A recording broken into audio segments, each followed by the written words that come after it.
20వ అధ్యాయం 19 నుండి 21వ వచనము వరకు. యోహాను సువార్త 19వ అధ్యాయం 20వ వచనం నుండి నేడు మనకిస్తున్న ఆయన ధ్యానము బట్టి బలపరచబడదాం. సజీవుడైన యేసయ్య తాను లోకముతో పలుకుచున్న మొదటి మాటలు పరంపరను మనము ధ్యానిస్తూ ఉన్నాం. ఆయన మొదటి మాటగా శుభము పలికి లోకమును దీవించారు. రెండవ మాటగా భయపడకుడి అనే మాటలు పలికి భయపడుటలో ఈ లోకములో మన జీవన ప్రయాణంలో దేవుని యొక్క వాగ్దాన సహాయంతో మనం ముందుకు వెళ్ళగలం, ఆయన ఇచ్చిన అభయంతో ముందుకు వెళ్ళగలం అని మనల్ని బలపరిచారు. మూడవ మాట ఆయన పలుకుచున్న మూడవ మాట ఈ దినమున మనం చదివి ఉన్నాం. అదే మీకు సమాధానము కలుగునుగాక అనే మాట. సమాధానము అనే మాట చాలా దీవెనకరమైన మాట. ఈ లోకపు జీవన ప్రయాణంలో, మన విశ్వాస ప్రయాణంలో మనందరికీ సమాధానం చాలా అవసరం. యేసు పలుకుచున్న సమాధానం బాహ్యపరమైనది మాత్రమే కాక ఇది అంతరంగిక సమాధానం. అనగా మన అంతరంగములో చోటు చేసుకొని స్థావరములు పొందిన సమాధానం. ఈ సమాధానం ఎలాగో మనకు దొరుకుతుంది? లేక ఈ సమాధానం ఇచ్చుచున్న వారు ఎవరు అంటే సజీవుడైన యేసయ్య.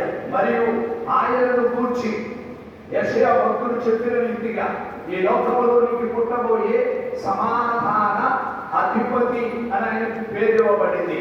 దానికి ముందుగా ఆదికాండము 14వ అధ్యాయంలో మెల్కీసెదెకు అనే రాజును గురించి వాక్యం సెలవిస్తుంది. గడిచిన వారంలో కూడా ఆ సందర్భాన్ని మనము జ్ఞాపకం చేసుకున్నాం.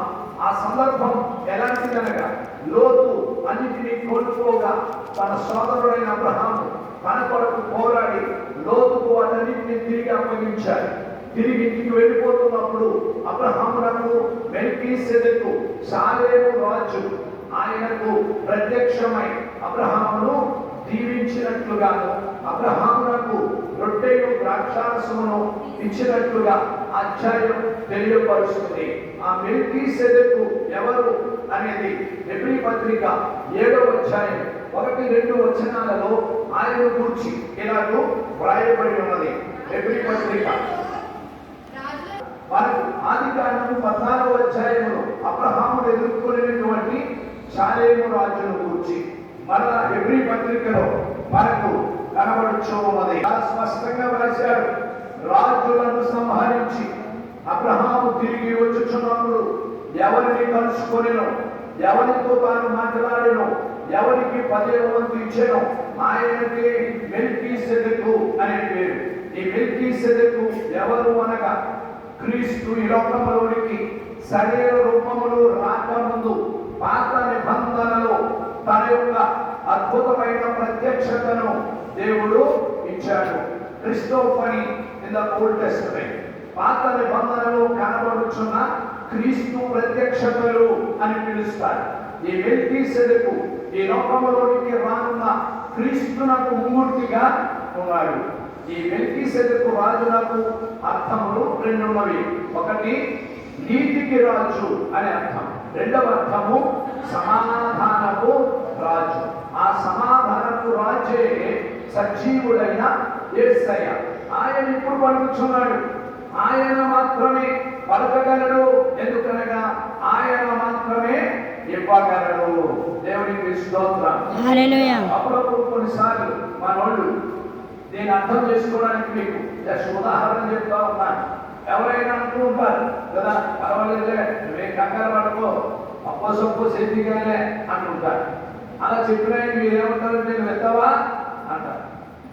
నువ్వేమన్నా ఎత్తవేటట్టు ఎత్తేమంటాడు తల్లే అక్కడ అయ్యబాబు ఏమాత్రం ఇవ్వను, ఇప్పించను కూడా అంటాడు.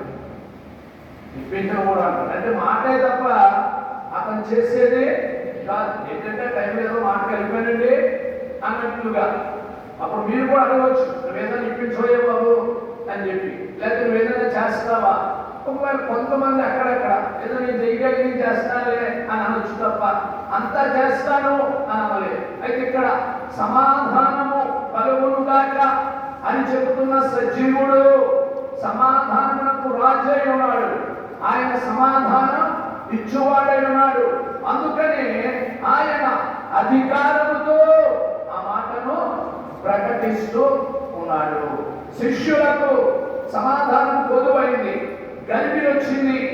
వారు మా గురువు గారిని ఇలా చేశారు, లేక మాకేమి జరగబోతుందో, ఆయన తిరిగి లేచాడని మళ్ళా వినపడది. అది మీరు ఎంత గలిబిలి తీసుకొని వస్తుందో, ఇదంతా ఈ గలిబిలితో మేము తలుపులు వేసుకొని ముగించేసుకొని ఉన్నాం, ఎవరు మా దగ్గరకు రాలేరు అని అనుకుంటున్న సమయంలో సజీవుడే ఏమీ కూడా ఆయనకు ఆటంకములు కావు, ఆయనను ఆపు చేయలేరు, ఆయన భక్తులు కావు. వాటన్నిటినీ ఆయన జయించి లోపలికి వచ్చి వారికి వారి మూలముగా లోకమంతటికి వినబడవలసిన అద్భుతమైన సమాధాన సందేశాన్ని ఇస్తూ ఉన్నాడు. ఈ సమాధానము అనేది ప్రపంచానికి చాలా అవసరం. దీనిని బట్టి ప్రపంచంలో ఉన్న దేశములు కొట్లాడుకుంటూ ఉన్నాయి, యుద్ధములు చేస్తూ ఉన్నాయి. ఇటీవల ఒక యుద్ధం ప్రారంభమైన విషయం మీరు చాలా మందికి బాగుగా తెలుసు. ఫిబ్రవరి 8వ తేదీన కొన్ని నెలలు మాటల తరువాత యుద్ధం ప్రారంభమైంది. దానికి ఎక్కడి నుంచి ఆరంభం? అదే ఆదికాండం 14వ అధ్యాయంలోనే పర్షియా ప్రాంతములకు చెందిన రాజుల పేర్లు అక్కడ ఉన్నాయి. ఆ ప్రాంతం అంతా షీనారు ప్రాంతం, బబిలోను, పర్షియా ప్రాంతం. 14వ అధ్యాయం మొదటి నుంచి చదివితే చదవడానికి కూడా సమయం అక్కర్లేదు. ఆ పేర్లన్నీ చాలా స్పష్టంగా చదవాలి. తెలుగు టీచర్ కొంచెం బాగా చదవచ్చేమో. వారు కూడా సమాధానమునే కోరి సొదొమ ప్రాంతాన్ని మనకు జయించాలి అని చెప్పి సమాధానాన్ని కోరుకున్నారు. అక్కడ సమాధానం దొరకలేదు.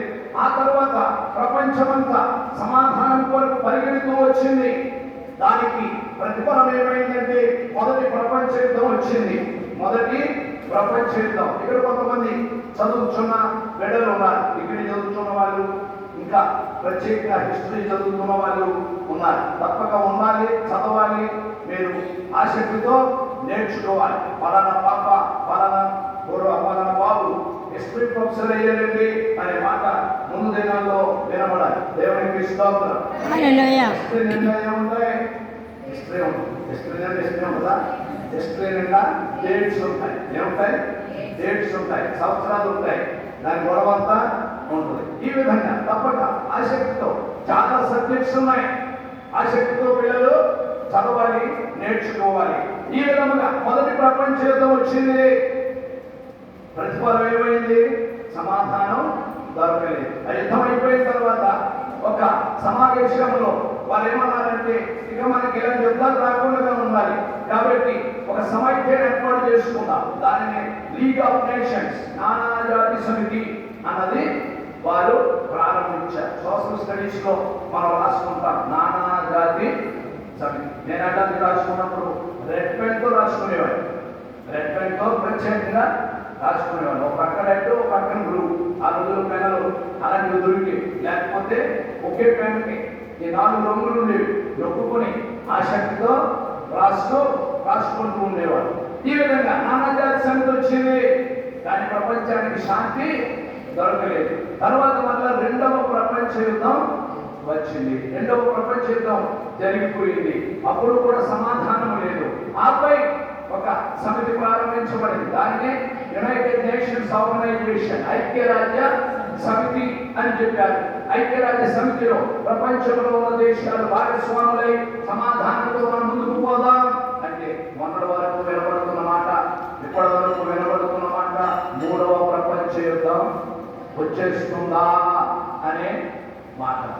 ఎవరైతే ఆ మాట వినలేదో మీరు ధన్యులు. కొంతమంది ఉంటారు, మాకేం కొంచెం గొడవ అని చెప్పి మీరు ధన్యులు. మిగిలిన అందరూ విని చాలా గరిబిలి, కంగారు పడిపోతుంటాం. కంగారు పడిపోతున్నాం, ఎవరైనా వేసారంటే బాబు అయిపోతే అయిపోతాను, గొడవ లేదు.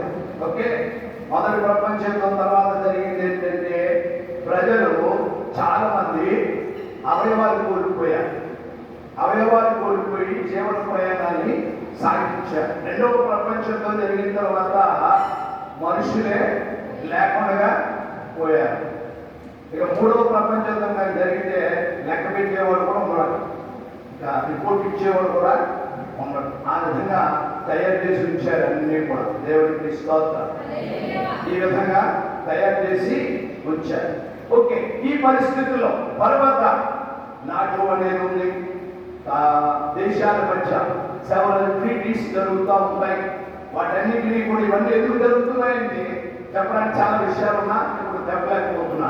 ఇవన్నీ కూడా శాంతి శాంతి శాంతి సమాధాన లోకంలో ఉండాలి. చివరికి ఇటీవల రేగినటువంటి యుద్ధం కూడా అది కూడా ఏ క్రమంలో వచ్చింది అంటే బోర్డ్ ఆఫ్ పీస్ అనేది డొనాల్డ్ ట్రంప్ గారు ప్రారంభించారు. దానికి ప్రెసిడెంట్ ఆయనే, బోర్డ్ ఆఫ్ పీస్ ఆయనే ప్రెసిడెంట్. ఇంకా కొంతమంది సభ్యులు చాలా మంది ఉన్నారు. వాళ్ళందరూ కలిసి మనం సమాధానం కొరకు ప్రయత్నం చేద్దాం అని చెప్పి ఒక 3 సంవత్సరాల క్రితం నుంచి తీసుకొని వచ్చిన ఆ క్రమంలో చివరికి జనవరి నుండి జరిగినటువంటి మాటలలో ఎక్కడికి వచ్చింది ఫిబ్రవరి నెల చివరి రోజు మూర్ఖమైనట్టు కదా.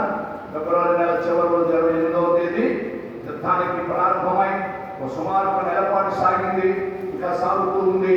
ప్రస్తుతం జనముల మధ్య లేకపోయినా జలముల మధ్య యుద్ధము జరిగిపోతూ ఉంది. ఈ విషయాలు ఎవరైతే ఇప్పుడు మనందరికీ చాలా వరకు వింటూనే ఉన్నాం. అయినా ఏమి లేదు, శాంతి సమాధానము లేదు. ఇవన్నీ లోకంలో సమాధానం వరకు పీస్ ట్రీటీస్ జరుగుతూ ఉన్నాయి, పీస్ టాక్స్ జరుగుతూ ఉన్నా సమాధానం లేదు. కానీ నిజమైన సమాధానం ఈ లోకంలో దొరకాలి అంటే ఒక వ్యక్తికి సమాధానము దొరకాలట. దేవుడికి స్తోత్రం. ఆ వ్యక్తిని కూర్చి లేక ఆ వ్యక్తికి సమాధానం ఎలా దొరుకుతుంది అన్నది సజీవుడైన యేసయ్య తన శిష్యులతో మాట్లాడుచు మీకు సమాధానము కలుగునుగాక అని వారిని బలపరిచారు.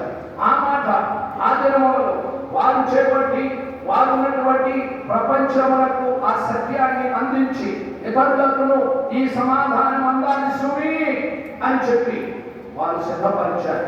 వారిని సిద్ధపరిచారు. ఎలా సిద్ధపరుస్తున్నాడో అదే అధ్యాయంలో తదుపరి వచ్చినాడు